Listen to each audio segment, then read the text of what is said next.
Donc on a une source lumineuse à qui contient, tu viens ici, un diaphragme à 4 fentes. Ici. Ici, exactement ici. Voilà, ça s'appelle un diaphragme à 4 fentes. جسم معتم به 4 فتحات. Pour avoir quoi? Un rayon lumineux, comment on l'appelle? Parallèle. Et qu'est-ce qu'on a comme dispositif expérimental? Quoi? 2 lentilles. Elles sont convergentes ou divergentes? Elles sont convergentes. Elles sont convergentes. Pourquoi? Parce qu'ils ont des bords minces et un milieu épais. Exactement, ils ont des bords minces et un milieu épais. Donc celle-là, on va la noter lentille 2. Et celle-là, c'est la lentille 1. C'est ça. Donc qu'est-ce qu'on va faire? On va mettre ou bien placer la lentille 1 puis 2, respectivement, en face à les rayons lumineux qui sont parallèles. Bien sûr, qu'est-ce qui va se passer quand les rayons lumineux vont traverser la lentille? Qu'est-ce qui va se passer? La lentille va converger les rayons. La lentille va faire converger les rayons en un seul point. C'est ça. Donc, tu fais l'expérience. Tu commences, c'est Mouad qui va faire l'expérience. Voilà. Donc, comment on appelle ce point-là? Ce point-là? Le foyer principal image. Image. Elle est notée? F'. F'. Et puisque on travaille avec la lentille 1, je vais ajouter là 1. C'est ça. Le centre, il est à peu près ici. Voilà. Donc voilà la distance focale F, mais de la lentille 1. Qu'est-ce que tu vas faire après? Tu vas changer, tu vas poser dans la même place la lentille 2. Voilà. Très bien. Tu peux marquer, s'il te plaît, le foyer principal image de la lentille 2. Comment on va le noter? F'2. On va essayer le centre est à peu près là, de dégager la distance focale. C'est F'2. Donc, si on compare F1, F2, F1 avec F2, supérieur, inférieur ou égal? F1 est supérieur à F2. Exactement, F1 est supérieur à F2. Quand F1 est supérieur à F2, on dit que, écoutez bien, que la lentille, écoutez bien, 2, celle-là,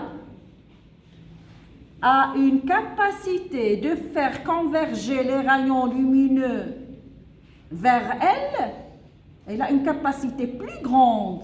كنهضروا على قدرة تجميع الأشعة الضوئية للعدسة. هذه عندها قدرة أكثر حيت جمعتهم قريب très proche ليها.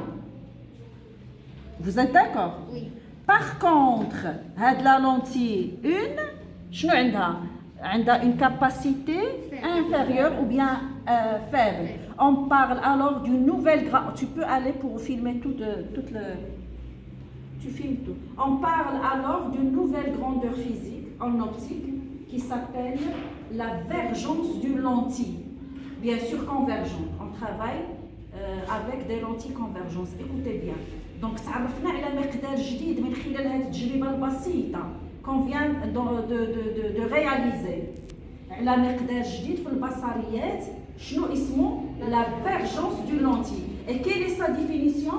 C'est la capacité d'une lentille convergente à faire converger les rayons lumineux, bien sûr, qui arrivent parallèles à elle, qui arrivent parallèles, très proche de cette lentille. Vous avez compris? Donc, qu'est-ce qu'on va faire? On va donner l'expression de cette grandeur physique. On a une expression mathématique. اللي عندها علاقة مع la distance focale. Vous voyez, la distance focale change. F1 n'est pas la même pour F2. Donc, la relation elle est très simple. Cette grandeur physique, عندها ماذا؟ عندها une relation, عندها grandeur physique. عندها un symbole. Ça s'appelle la vergence. والرمز ديالها C. Donc, vous pouvez prendre votre place. Tu laisses la vidéo. Tu la laisses. Donc, tu as commencé. Donc, on a L'avergence. L'avergence, une nouvelle grandeur. Son symbole est C. Son expression, c'est l'inverse d'une distance focale, de la distance focale de la lentille, est égale à 1 sur F. Voilà la relation. Pour calculer la divergence d'une lentille, écoute, pour calculer la divergence d'une lentille convergente, il faut appliquer cette relation. Vous aurez cette relation dans le contrôle prochain. Vous avez compris? Oui. Donc, en vous donnant la distance focale, par exemple, on a trouvé F1, par exemple, 2 cm de la lentille 1. Par exemple, quelle est la plus... F1 et F2. F2 la plus converge, c'est elle qui converge plus F2. L2. L2. Donc F2 égale par exemple 1 cm. C'est ça. Vous avez compris?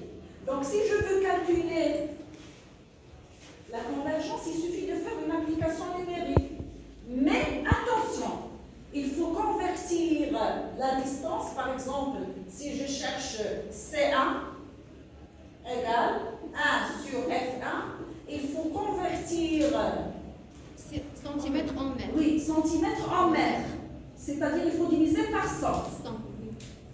2 divisé par 100, ça donne combien? 0,02 mètres. Vous avez compris? Oui. Donc si vous avez une calculatrice, s'il vous plaît, 1 divisé par une calculatrice. Vous faites ce calcul. 1 divisé par 0, je pense c'est 25. Tu fais le calcul. 1 divisé par 0,02, bien sûr, mètre. C'est comme ça qu'il faut faire. Égal, C1, je continue, C1 égale 1 divisé par 0,02, c'est combien? Je pense que c'est 25. Multiplié par C'est 50. 50? Oui. Je m'excuse, c'est 50. 50. 50, c'est ça. Donc on fait le calcul, suivez avec moi, c'est important. 1 divisé par 0,02, un simple calcul à l'aide de la calculatrice, on va trouver 50. Et on a en bas quoi? Le mètre. Et en haut, bien sûr, on a un 1 ici. 50 fois 1, ça donne 50. Donc j'ai là quoi? 1 sur mètre, c'est l'unité de quoi? De mesure de la divergence. Mais les physiciens se sont mis d'accord de remplacer 1 sur mètre par une nouvelle unité qui s'appelle la dioptrie. Écoutez bien, qui s'appelle la dioptrie, de telle sorte 1 sur mètre égale une dioptrie. Et ça s'écrit comme ça. C'est une lettre qui n'est pas, c'est pas de la langue française. Vous avez compris? Oui. Donc, je continue. C1 égale à quoi? 50 dioptries. Voilà. 50 dioptries. C'est comme ça qu'on calcule la divergence d'une lentille. Il faut faire attention. C'est la distance focale doit être en mètres. Merci beaucoup et tu arrêtes.